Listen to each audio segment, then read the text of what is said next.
धामनगर शीत महोत्सवर तृतीय संध्या भद्रक जिला धामनगर ब्लॉक असुराली स्थित शहीद स्मृति स्टाडियम में धामनगर शीत महोत्सव और पल्लीश्री मेलार शुक्रवार थिला तृतीय संध्या। कुरी विधायक आकाश दास नायक मुख्य अतिथि भाव जोगदे तृतीय संध्यारे धामनगर विधानसभा निर्वाचन मंडलीर दरदी जननेता पूर्वतन विधायक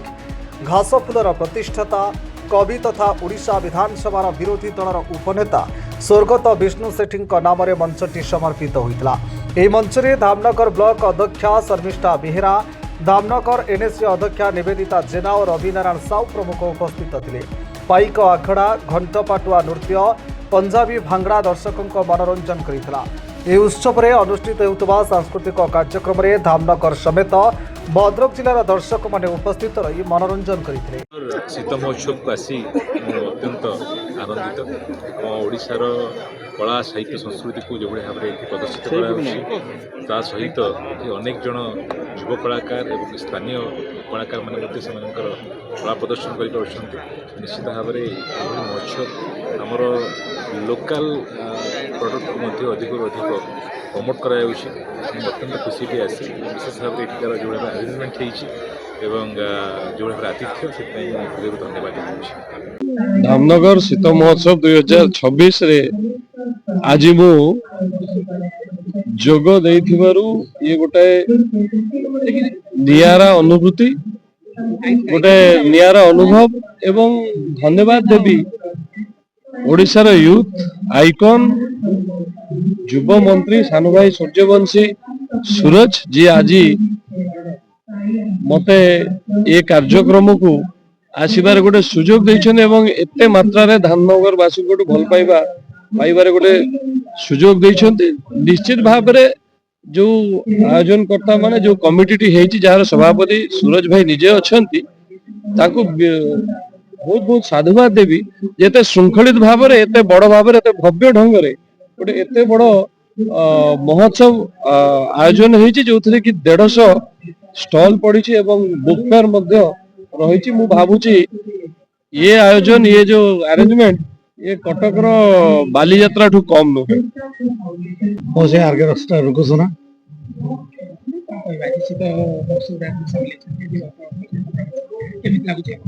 आज निज एक्चुअली मु एक्साइटेड अछि बहुत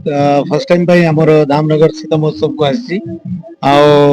एक्साइटेड अछि कि माने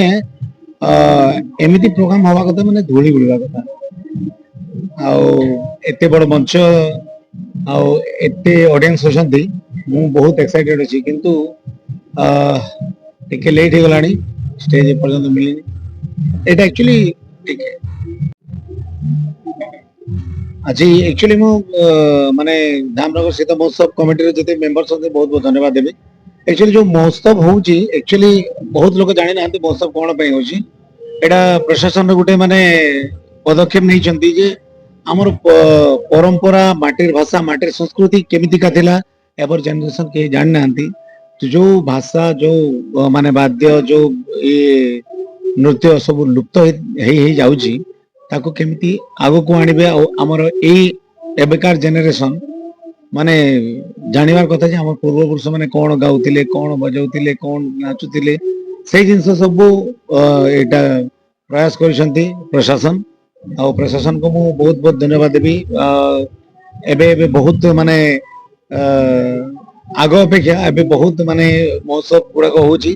सेटा प्रशासन रो बहुत माने प्रशासन रो बहुत बहुत चेष्टा और प्रशासन को आउ थे बहुत बहुत धन्यवाद देवी। धामनगर अरे बाप रे धामनगर रे पूरा मु भाबुतली एक्चुअली माने पब्लिक केमिति रेस्पॉन्स करिवे किंतु ओ माय गॉड जो जोश एडिकार पब्लिक रो अछि मु जोश सेमिति केबे देखि नथिली। दर्शक मन पई आपन मुरुति पद प्रिय क्या करे आज तो स्पेशली हमने मोर कुल्फी रानी चोकोबार तबे मिस करू जे बारंबार आज भेट पड़मी काली भेट पड़मी मोर सुन कुसुना बाबू सियोर देखा करमी मोर दिन कटो जे सुना दर करी इंतजार ए मोर कुल्फी रानी चोकोबार तबे मिस करू जे बारंबार। धामनगर फिरोज सांक रिपोर्ट कोणार्क न्यूज 24।